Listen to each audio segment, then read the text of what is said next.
So this is exciting. And I think that we're going to have a good time. Just because we're a small group doesn't mean we won't have an excellent and awesome time. So today, my topic is supercharging student success with faculty support. So let me give you just a little bit of background on this. So I am by design and by discipline, I am in the biology field. That's what my background is in. And needless to say, I love science. And I always say, if somebody doesn't like science, it's something wrong. But I know that science is one of those things that some people shy away from. But at any rate, what we want to see in any online classroom is that students are able to be successful in any type of surrounding, any type of setting, in terms of be it face to face or be it in the online setting. And so one of the things that I've noticed is that one of the things, let me say this, one of the things that I strive to do is always try to make the experience. One thing that I try to do is make the experience realistic, in terms of make students know that, hey, you're in this online course, but you're still going to feel like you are in a face-to-face class.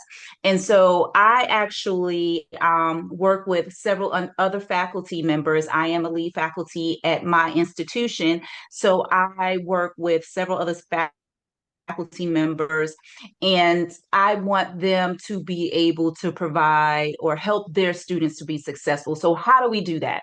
We do that by making sure that the students have what they need, making sure that they are comfortable, and making sure that faculty are comfortable, right? Because when you have faculty who are comfortable, that means, hey, they're excited, they're charged. So let's see how we can get this superchargedness, for lack of better words, intertwined into the classroom. So, what are we going to look at today? With our topic being supercharging student success with faculty support. Okay, so we'll look at instructor support and how it's still needed. One thing, when you get into any course or when you get into any surrounding, or when you have online or be it face to face, what happens is that you kind of let your faculty just go, right? And they're like, okay, well, you've had your basic training, you've been through workshops that you are given when you first start, right? But what happens after the fact? What happens when you know that support isn't there? Can you still be successful? Are you still, not to say that you as a faculty aren't doing enough, but what happens when you don't have that, what I might call a cushion? Not a cushion to say that the faculty is lazy or that the faculty doesn't want to do anything additionally, because that's not the case. But that cushion in terms of, hey, who can I turn to? Or what can be done? Or I feel like I am on an island by myself. So at the end of the day, faculty still need that continued support. So we're going to look at some things. We'll talk about student success today, and then we'll do a let's talk. How are you supported, or how do you support your faculty? So in terms of how are you supported, for those of you who may not manage or lead a group of, or cohort of faculty, or and your university, what does your university do for you, or your institution, or your place of employment? Or if you are someone who works with a group of faculty, what do you give them? So we'll do some talking and just playing around. I know, again, we have a small number, but this is a good time for us just to hash things out and look at things in a different light. And then I'm going to leave you with a toolbox. And this toolbox toolkit is something that I have found helpful based on what you will see when I have worked with my faculty. Just some tips and some tools that they were able to use and to implement into their class in terms of things that help them. Okay. And then we'll, of course, have a conclusion. All right. So let's talk in terms of what do we see, what's going on, and what is known. So instructors themselves, play a vital role in student success by providing quality instruction, engagement, and guidance. Because without that, some students get disinterested, and depending on the subject matter, it's like, okay, sometimes as an instructor, it could be like, okay, they're not engaged because they don't like the course. And I hate to use those type of words. Oh, they don't like the course because of the subject matter.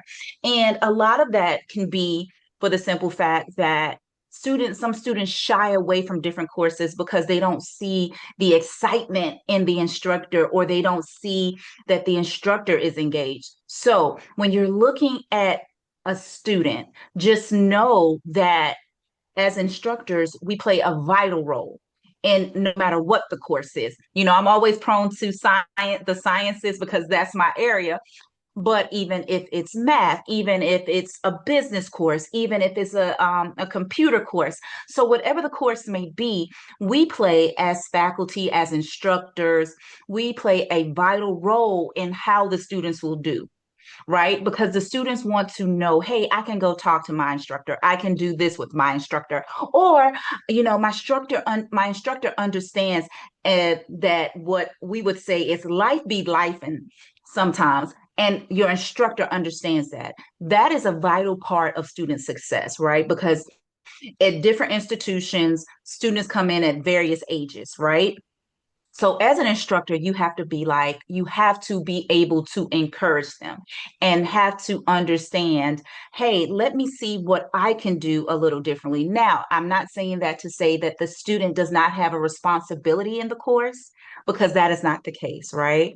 But we as instructors, we play that part in terms of how can we help the students know that, hey, no matter what, you can be successful in this class. And I do understand that things happen in life. Okay. Now, in an asynchronous course, instructors must ensure that learning experiences are equivalent in quality, rigor of to what students would receive in a face-to-face course, right? In face-to-face setting.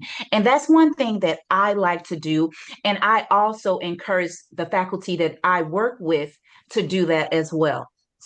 So yes, we are separated distance wise, but when you step into that Zoom classroom or whatever platform your institution may use, you step in there and it's like you're stepping into the real classroom, right?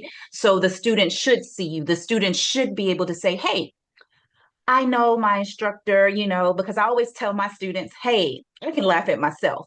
So just, knowing that it is a real person there, that's half the battle. And the student doesn't feel like what they're getting is rehearsed in terms of we're on a time chart.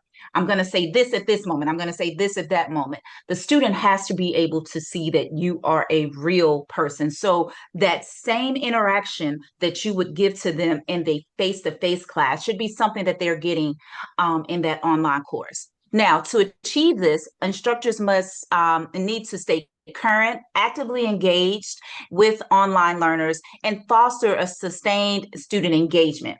So when we're talking about staying current, like knowing some of the different techniques, and some of those are going to be located in this cute little toolbox, a toolkit, whichever one you may want to call it, that I'm going to leave you all with this afternoon.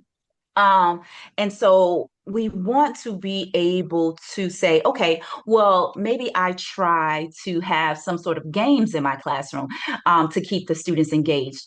I know I use Kahoot, I do true false questions. So those types of things, getting the students to engage in the course by getting them to talk. And I know that you all can see that I'm like my students say, oh my gosh, Dr. Harper, you can be so just animated, and I am, and I'm like this in person too. So I give them everything that I would give if I were in a normal or a regular face-to-face classroom, right? So all of me, right? And but I do know, hey, it could be a lot to do that sometimes, right? Like, oh my gosh, how many Celsius do you have to drink in order to stay supercharged like that?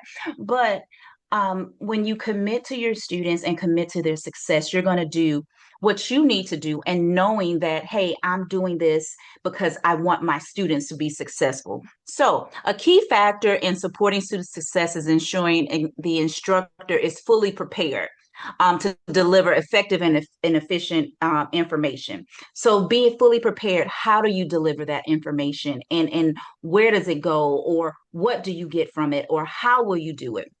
This raises an important question. If institutions provide instructors with additional resources, techniques, and strategies, will this lead to improved student outcomes? Research suggests that it does. So, and this was just like within this past year that this research was done. So, if your institution or you or someone, let's say your dean or someone that organizes all of the trainings, give gives instructors additional resources, additional support, and it is new, right? Or it's current and it keeps developing, it keeps growing. It's going to help them be successful, right? Because the one thing is that while we think, just like students, instructors are continuing to grow and to learn, right? And they need support. At the end of the day, that support is still vital for them, just like in anything in life. The more support that you have, or the more that someone is there to help in the event that you need them, the better that you will do. All right. So when instructors receive meaningful support, their students often demonstrate higher grades, fewer course repeats, and increased course completion rates. So they finish the course, and when I'm talking about a completion, higher grades, let's say if your class, you see that, hey, I've been getting support, so I help my students and I provide them more, right? And I can see, as compared to one course that I taught, that my students' grades have gone up since I've been getting additional support, because I'm able to give them things in a different way. And they are seeing things differently. Not to say anything that I was doing in the past wasn't right, but I've been given some more tools and techniques to help myself grow, which helps my students be successful. And so success is different for everybody, right? So that's one thing that we have to understand, first of all, is how do you define success as an instructor? Is it that because the student made an A, or is it because the student understood the material, right? And so passing the course, completion, have you noticed that with additional support that you may have had, maybe half of the class passing and finishing the course, whereas as you get more support, different ideas and different techniques to use, that you now see that 90% of your course students are completing the course and being successful, right? So again, it can all tie into, how do you define success, and then what are you doing as an instructor to increase or encourage success? All right, so let's talk about instructor support. All right, so many colleges and universities provide opportunities to help instructors with being prepared or being able to teach in online courses, right? But with that additional support, is always needed. So again, I mentioned earlier that we all go through some, like a onboarding, right? And so you go through a course training, you learn how to load things, you learn how to grade. But as you go on, how do you continue to make your course? Oh, excuse me. And you all, please bear with me. My allergies are doing something. I'm on the East Coast, so I'm in North Carolina, and allergies here are just wild. So I do apologize for the sneeze. Um, so how do we continue to, thank you so much. How do we continue to foster that support? How do we continue? What do we need to do? It's easy to say, or for people to say, well, the instructor needs to find something else or to help with the course. And that can be the case, but an institution should provide additional support to those instructors, to those faculty, to help make a difference. And so these are some of the things that I was doing with the faculty that I work with. So, being prepared, beginning with new faculty hires and the way that instructors have to teach for several years, right? So that's where it starts, right? And so you come in as a new faculty member, as a new instructor, and you're teaching and you're doing, and they have told you, hey, you need to grade this on this day, you need to grade this on that day, and you need to do all the things, right? All right. And so, you do that and that becomes repetitive. So it's like cookbook, okay, on Tuesday I do this, on Wednesday I do this, on Thursday I do this. But as you have been doing this, nothing has changed and over the course, let's say, of 5 years, right? And not to say you're doing anything wrong, because that is not the case. But, things change. Add something to it. I know over the course of the years, I like I mentioned, I've started to do cahoots in the classroom. I've started to be more as far as intentional about asking questions and getting my students to be engaged in the course in terms of, hey, so true or false, this and this. But I do assure or help my students to understand that everyone has an opinion. And when you come into this classroom, I want you to be able to feel like your opinion or your responses are not judged. And this is a safe space for you to answer or ask your questions. And so that's what I do. So at that moment, I can get my students to feel like we are in a face-to-face classroom because they're in that safe space with me. And I am, setting up those boundaries, those parameters of, hey, when your classmate is speaking or answering a question, they can, because what I'm asking you, there's no right or wrong answer in terms of them speaking, right? And we keep it at a controlled conversation and understanding that everybody has an opinion, regardless of anything, right? And we will be respectful in that manner. Okay. So support for a new faculty member or any faculty is still needed, more for some. And this can be seen in course observations. So one of the things that I do in terms of when I'm looking at my faculty to see who needs support at different stages of the year, of a session, or what have you, I do course observations. So I listen to their recordings, right? So let me give you an example. I might have some faculty who are a little bit more monotone in their voices, right? So one of my recommendations might say, hey, well, I know you are delivering great information, but let's think about how tone comes into play, right? Because some students, especially if the faculty member has their camera off, the student can't see how or the facial expressions of that instructor. And they might be full of facial expressions or full of zest, as I might want to say, as they're delivering it, but their voices may be a little monotone. And it's nothing to do with they're not liking the information. It's just how they speak. Right.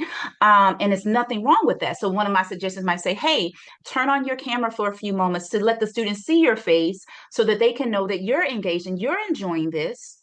And that way that would help them to be engaged, right? And help them to want to answer and ask questions.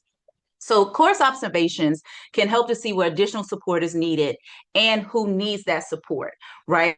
So I'm looking at grading. How is it done? Are you providing, while you are providing feedback, but are you giving the students something in terms of, hey, this is, you gave them feedback. Yes, it might have been wrong, but did you provide an example? Because some students need examples. You can say, hey, you responded to the question well, but you lacked or you needed to add maybe something else to help push over your discussion board response. Or if there's a minimum word requirement, you could tell the student, hey, instead of just taking off 5 points because they didn't meet the minimum word requirement, hey, the directions call for you to do this, but you only hit 150 words when you needed to do 200 words. So things like that, those types of things, or helping faculty find the right words to say in their feedback. Not to say that their feedback was wrong, but sometimes additional points in terms of, hey, maybe could you have thought about this, or did you see it this way, will help a student to not only understand where they fell short, but it'll help them to grow. Right. So I mentioned tone, I mentioned grading, and also the time for grading. Hey, do you need some support in understanding how to effectively grade? Because you're doing everything, but students like when it says you'll get your grades back in 72 hours. Students like to see that, and sometimes that does have an impact on student success. And that could be because, hey, well, my professor just gets things back to me when they want to, so I'll get things to them when I want to. And we don't want to create that type of culture. We wanted them to know that, hey, submitting things on time or early, if you submit it early, you can get it graded early. So that way you always know, hey, maybe I need to ask about extra credit as a student, right? And then that gives the professor time enough to say, hey, we have extra credit or we don't, just depending on the institution. All right. So I have personally experienced this at several additional or several institutions of higher learning when the course observations, they help to support you in various ways, right? Be it or how I mentioned feedback, I mentioned timeliness, I mentioned how you are in delivering the information. Again, we can be spot on with knowing our information, but what happens when how we present it becomes the question, okay? How can additional support help with improving student success? So what I did was I worked with a smaller cohort, and these were people that were this cohort of instructors were provided targeted support through tools, tips, strategies, and regular cohort meetings. And so these were uh, a group of faculty that I did their course observations, and I saw where they needed some extra support. And I felt like they would be good in this particular cohort because if I can give them some support, I can definitely see, I would be able to see if, their course completion was good, if they had a lot of repeaters and several other things. If they had a lot of D's, F's, and withdrawals, to see if there was a change over the course of several sessions when it came to getting that additional support. So the goal was to build instructor confidence, enhance teaching effectiveness, and help instructors reach their full potential in delivering high quality instruction. So, how could that be done? So, the next couple of slides that I want to show you are just some of the things that I did in terms of what I was looking at. All right, so here, what you see is the cohorts, right? And I had them separated based on terms. So, cohorts 1 and 2, completing course, grades of D, F, and W, course grades and repeaters, and then before and after support. And so that's what we're going to see. So if you look at this, now the group that I have, they're already high achievers in terms of instructor wise, right? But they do need additional support. And this particular cohort that I had that I was working with, they were a little bit under the mark, right? But if you look, we still scored a little higher, right? And this is an upper level, the course that they're teaching, they are upper level courses, all right, in terms of the science course. And so what we see is term A was the baseline, right? And you can see that they have, if you look at the orange is the grade of DFW, and then the course grades are the green, and then the course repeaters are the blue. Now, what I want you to take a look at is this, that when we first started being at what happens is when there are before support and support is beginning, you can see that in term A, and that's the baseline of what I was looking at and comparing, you can see that, yes, that when you go to term B, when they start to adjust and get the material, that they did have a higher rate. So this is everybody grouped together in that cohort, because later on we'll see them individually, the different participants in the cohort. But as you look overall at term C, you can see that completing and that's the blue, completing the course went up, and then the DFWs went down, and course repeaters went down. And look at the average. So the average, it looks pretty good. Now, when we look at when you're talking about support being provided along the way, and this is going on into different terms. Now, as we keep moving forward, you can see when you compare it to term A, how things continue to improve with this additional support. And what I will give to you in that toolkit are the support tools that I gave to the instructors. So it was like I spent a little bit of extra time with them. Not that I neglected the other faculty that I worked with, but these particular individuals in this cohort, I spent a little bit of extra time with them, right? And they started to see the difference. And what we can see, if you look at that total average after term F, that it is lower, right? Look at the course repeaters, look at the DFWs, right? When you start to look at the overall picture, that with additional support you can get more out of your faculty. Now, on an individual basis, when I started with the individual faculty, you can see that the baseline, when we look at the baseline from faculties 1 through 8, right? You can see that their DFW rates and their course repeaters were significantly were higher, right? But with additional support, when you compare these faculty and you look at faculty, let's take it the faculty member, faculty number 2. You can see that the course repeaters began to decrease, and then the course DFWs began to decrease over a period of time. Okay. And this is what I wanted to see, right? So you see the baseline, and then when it goes to the support begins, take a look at faculty number 6. You can see where the baseline is, and then take a look at the course DFWs as support begins, right?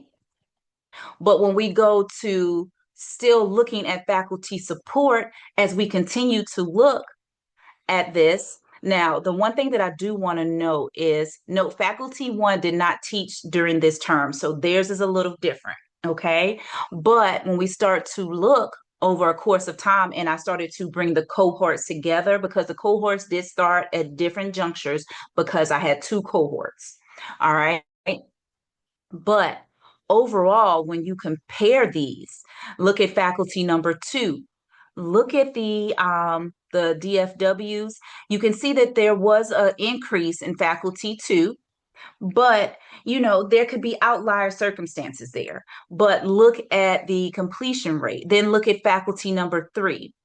Take a look at how, when different faculty are added, and let me point out faculty number 10. So they were added a little bit late to the cohort. So theirs is a little higher, right, than expected. But when we go to the overall, and this is the ending of the support, not necessarily as a whole, but when I was observing them and keeping track and making sure that they, testing this cohort, you can see how their numbers have dropped in terms of looking at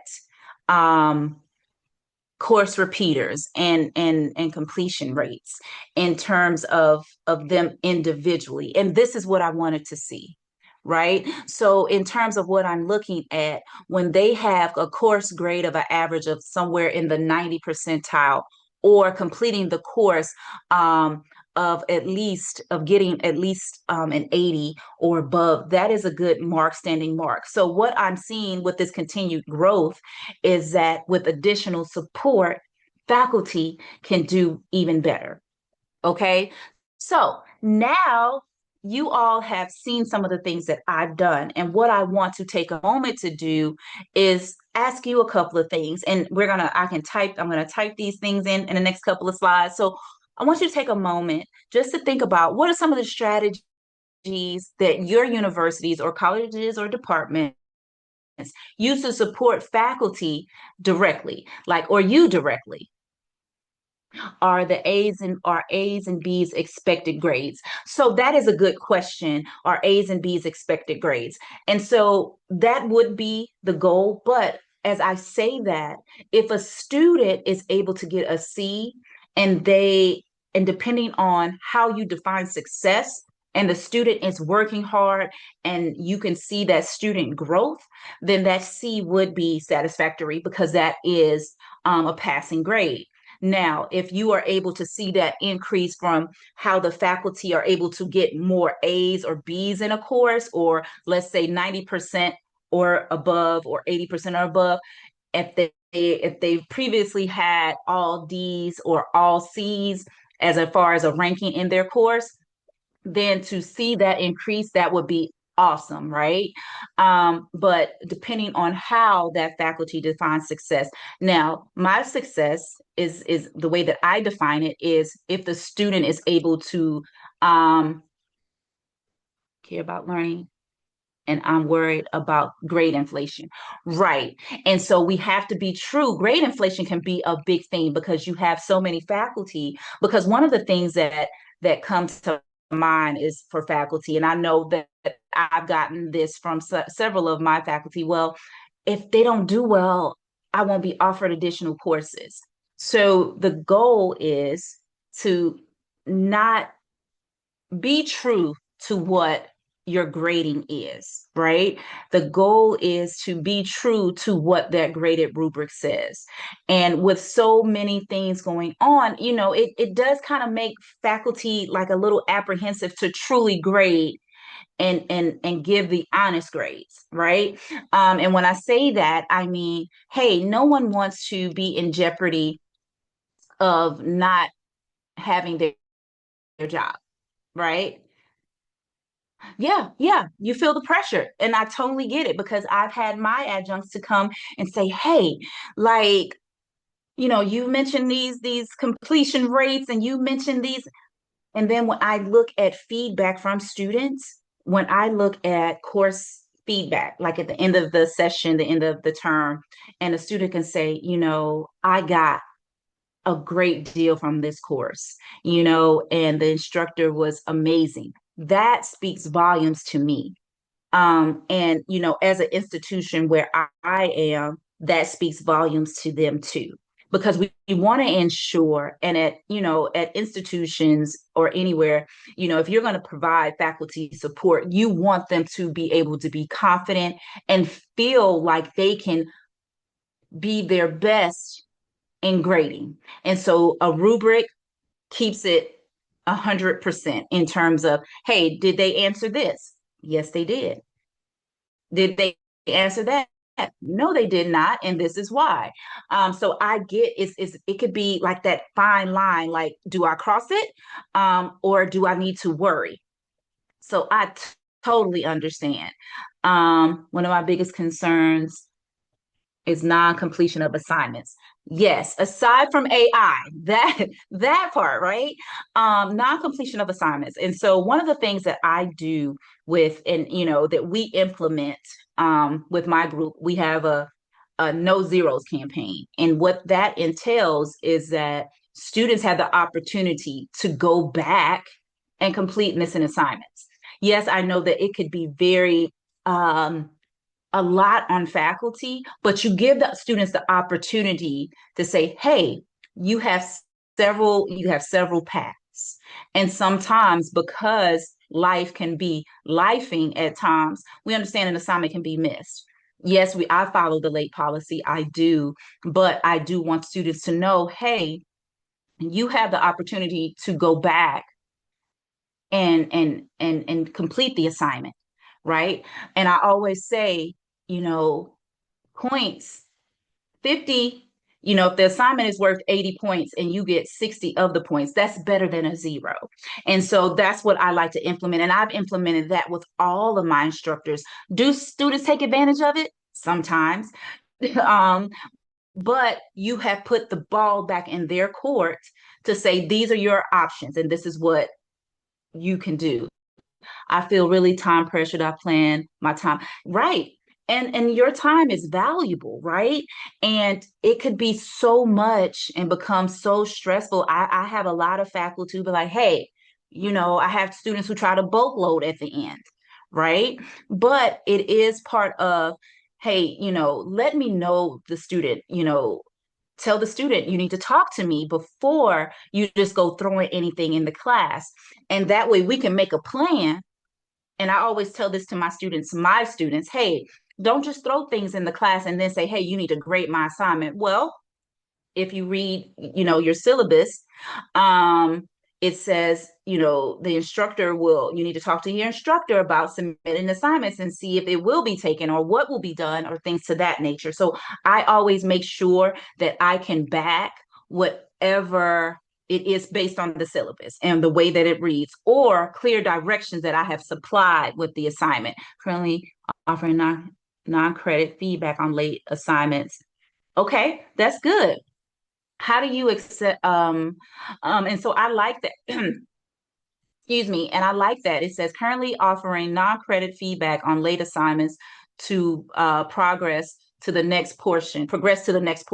That's great. And so I know that there are some instructors who will say, okay, you can resubmit an assignment, but you won't get 100% of the question. Because I do have some students, as do my other faculty, who will say, well, I'm going to resubmit it and I want you to give me 100% of the points. Well, that does not happen that way. I will look at it again and tell you, hey, yeah, you did better this time, but you're not going to get the points, the 100% of the points back, because that's not how we work, because you now seen the rubric and see where what the right answer is, right? But I need you to think in terms of what can be done, or how did you miss that, or what could you have added, not going back and adding the exact same thing that I had already added. How do you determine what's an acceptable to extend the deadline? Because so many students abuse that and it's not fair. And that is correct. So there is with my institution, we have a 10% deduction. And unless they have an incomplete in the course, when you are 2 weeks late, then that is saying a lot. Unless you have talked to the instructor or talked to me, then then that becomes a problem. But when we're talking about the no zeros, the a lot of students that I have seen where this has been offered, they won't go back and do it. But for some students, with the exceptions of those who have accommodations, depending on the circumstance, I know a lot of students will have bereavement, or they will be in the hospital, so they show doctor's notes, they show different things, and I'll just give them, hey, the late policy is going to apply, but know that you have, if you're going to submit it, you have an additional 2 or 3 days to get it done. Outside of those students who may have those accommodations, right? So I try to be as flexible, but we have students who do take advantage of it. I know that I get a lot of students who request incompletes, but 2 weeks into the course, and they just started. And so my comeback is, hey, let's revisit this again if you feel that you still need one. And then a lot of students who request those extensions or things to that nature won't complete them, and I will see them again. And so it could be like very stressful to any instructor. And so when my instructors start to feel overwhelmed, because they will tell me, I will support them in terms of how can I make this better for you? Let me help you do this. Or let's see what the student's circumstances are. Does the student have a strong standing of a 20 in the class, or does the student have a 92? Now, if that student has not submitted anything and you've reached out numerous times and they still haven't submitted anything, you just would it's nothing that you can do but let that zero stay there, right? So, you don't want to, you can say, hey, I reached out to the student several times. Numerous students are taking advantage and often assume they'll be accommodated despite the syllabus. That is true. That is true. I think many of my colleagues are simply complying with the demands as it's so much easier. And you were right. And again, because no one, you know, we are in a time that, we want to make sure that we are keeping in line with to keep our positions. And so what happens is that this is why I provide that support to my instructors to keep them motivated and to keep them in a positive state.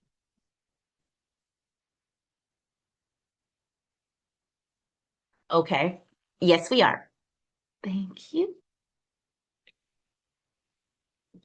Okay.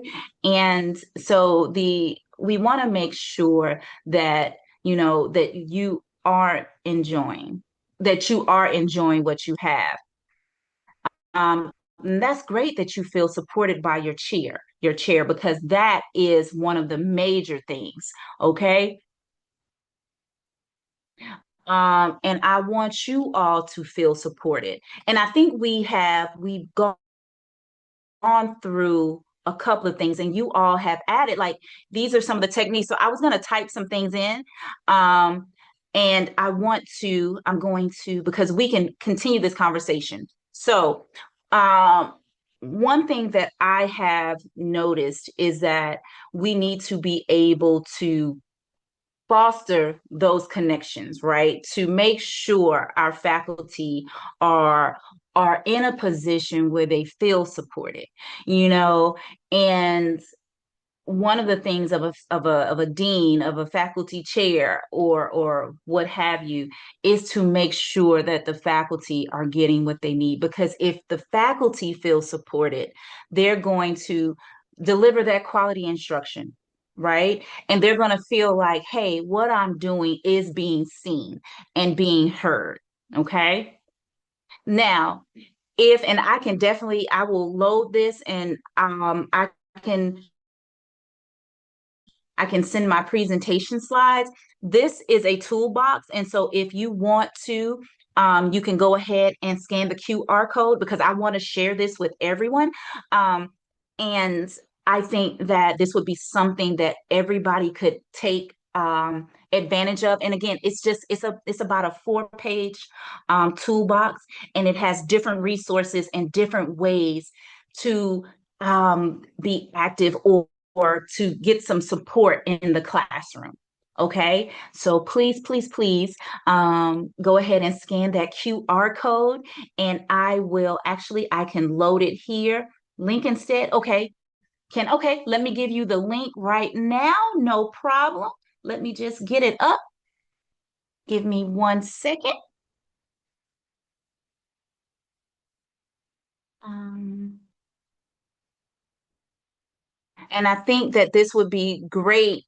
Um, and you can definitely share it with all in your group, anyone else that you think that they would benefit from this, because I would love for them to have it. Let me just download it.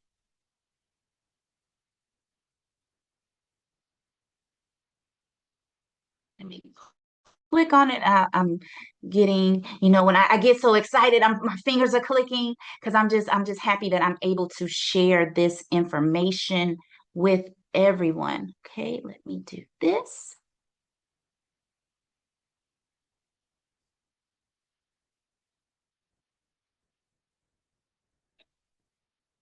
And I'm sorry, I'm moving so slow. My computer is moving like it just doesn't have any time for anybody.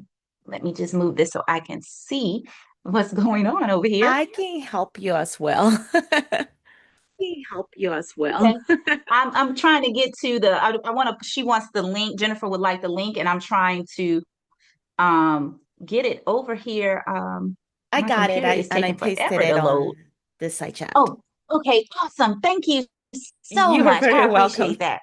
And so this would be, and what it pops up now, right? Technology, can't live with it and can't live without it. But please feel free to share this with others. because I think that, a lot of people can benefit from it, and I'll get it placed in the Discord, and I'll have these slides available too. Now, just as we begin to leave today, and let me move this over so that I can see what I'm talking about. All right. So when an instructor is supported, the student will perform better and has a higher chance of being successful, right? So the student feels confident when they leave, and the instructor is like, listen, this is the best thing, and I love what I'm doing. Success can be defined in many ways, right? Just depending on where you stand with it. Institution support is vital in helping instructors be successful, helping to increase confidence, which can empower instructors to provide quality instruction. Information obtained today can be useful to you in your respective areas. The next thing to consider is, how can you continue to grow as an instructor, and how can your institution help you to continue to grow to provide quality instruction? So think about the ways that you need some additional support. And then don't forget to utilize the toolbox in everything. I think that, while this was a small group, I appreciate everything, Jennifer, that you have asked and that you have shared. This has been great, and I hope that you got something out of it. And just before we go, thank you so much for your participation today. This is my contact information and my phone number. So if you have any questions, please, please, please feel free to reach out to me to let me know. I do not mind at all. I'm always here to help everybody, because in my mind, you know, instructors, we have to stick together. We want to make this a great experience, but we also want to feel supported, and we also want to know someone's in our corner. So again, thank you, thank you, thank you for joining me today. I truly appreciate it. Thank you for your time, Dr. Harper. I